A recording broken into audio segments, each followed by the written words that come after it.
पण ही वार्ता मी सांगल तशीच वापरायची. स्वतःचा शांतपणा जर केला ना तर मग नाही हो नाही. मी तुमचा चाकर माणूस हो.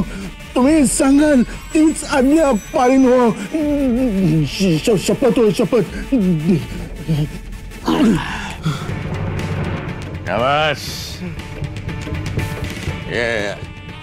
अशीच निष्ठा ठेव, अशीच निष्ठा ठेव, फळ चांगलं मिळेल. मनोरमेला सोनं जीवापाड प्रिय आहे.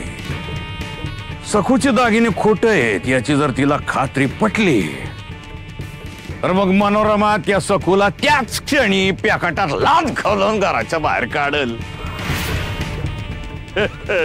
मग सखूचा खेळ खल्लास. तो भी अपने आप परस्पर पावणे तेरा.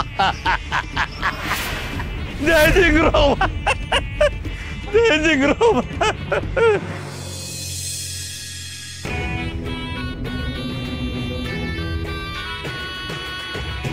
हे माझ्या डोकेदुखीवरचं औषध आहे. सगळं वैभव असं अंगावर लिहून आरशात स्वतःला पाहिलं की सगळं दुखणंच दूर होऊन जातं. हे नक्षीकाम जरा जुनं दिसतंय. चिमूटभर सोनं आणणाऱ्या त्या सखू ऐवजी माणिकशी जर माझ्या दिकूचं लग्न झालं असतं ना तर नवनवीन नक्षीकाम असलेल्या 100 तोळे सोन्यानी माझी तिजोरी भरली असती.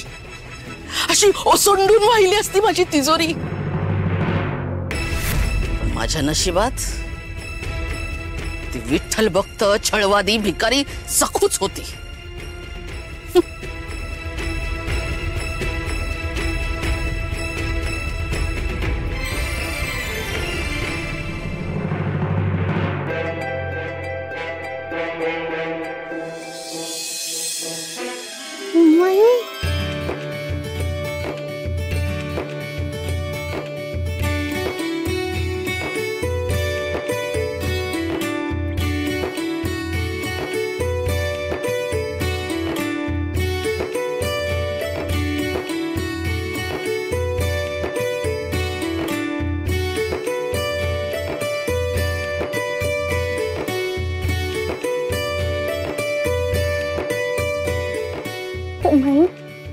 किती छान दिसतेस. अगे सोड सोड. उगाच अंगासाठीला येऊ नकोस. मला नाही आवडत. नाही मला भास झाला. असा कसा ग भास होतो तुला? कुठे मी आणि कुठे तुझी ती उमाई? कुठे इंद्राचा ऐरावत आणि कुठे ती श्याम भटाची तट्टाणी? अहो नाही हो सासूबाई, मला खरंच भास झाला. मला आहे ना तुमच्या जागी ती उमाईच दिसली. उमाई इतके दागिने घालून अगदी लक्ष्मी सारखी दिसत होती. 4 काळ्या मण्यांमध्ये 2 सोन्याचे मणी. घसघशीत मंगळसूत्र करायची पण ऐपत नाही तुझ्या दळिद्री उमाईची. आणि एवढं सोनं कुठून घालणार आहे ती? उमाई दिसली म्हणे. नका हो बोलू तुम्ही सासूबाई. असं का म्हणताय? काय ग अशी हावरटासारखी काय बघतेस माझ्या दागिन्यांकडे? तुझा डोळा आहे का माझ्या सोन्यावर? डल्ला मारणार आहेस का तू? अहो नाही हो सासूबाई, आम्हाला सोन्याचा अजिबात मोह नाहीये. मालकांचं कर्ज फेडायचं होतं तेव्हा आप्पांनी आमचे सगळे दागिने विकले होते हो. आप्पा म्हणतात विठ्ठल भक्ताला सोनं आणि माती समान असते. म्हणूनच ते विठ्ठल भक्त मातीत जातात. आणि हे बघ, मला सोन्याची चांगली पारख आहे. किंमत कळते मला सोन्याची. तुम्हाला सोनं आणि माती एकच वाटणार. एवढं सोनं बघितलंय कुठे? कोल्याला द्राक्ष आंबट असं झालंय तुमचं.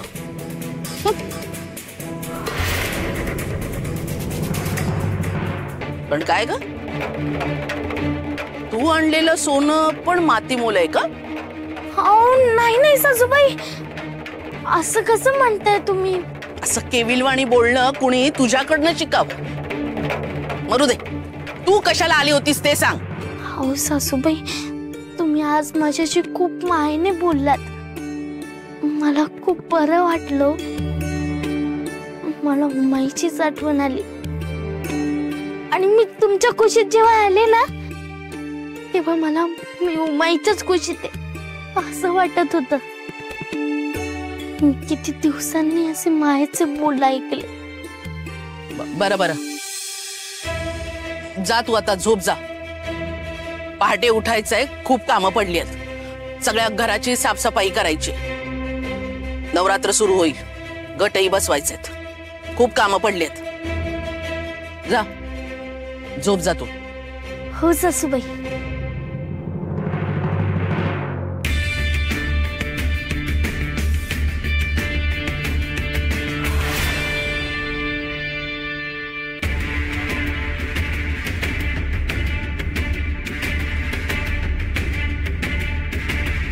माझ्या विचारातही ही कार्टी दिसत असते सतत.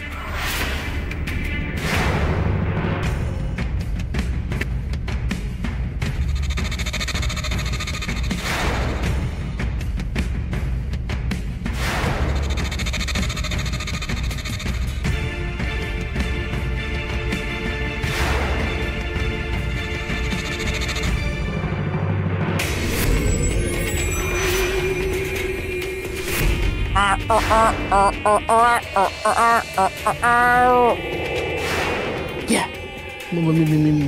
हे घुबड, हे घुबड घ्यायचं आणि मनोरमेच्या खोलीमधल्या तिजोरीवर लावायचं. आता रात्री जाऊ? अरे घुबड रात्रीचीच कामं करतात की, म्हणून तर एका घोबडावर घुबड लावण्याची जबाबदारी सोपवली. कामगिरी करायची काय, आणि करताना तू चुकलास तर मग नाही, जातो जातो जातो.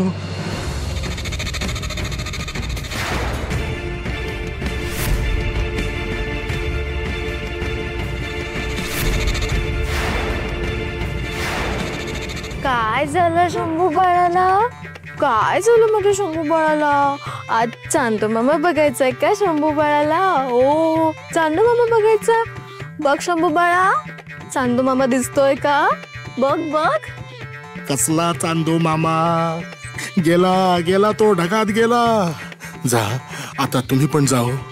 मी दिसलो तर या मामाची अमावस्या होईल. चला आपण दूध पिऊयात. हा चला दूध पिऊयात आपण. चला चला चला दूध पिऊयात हा आपण.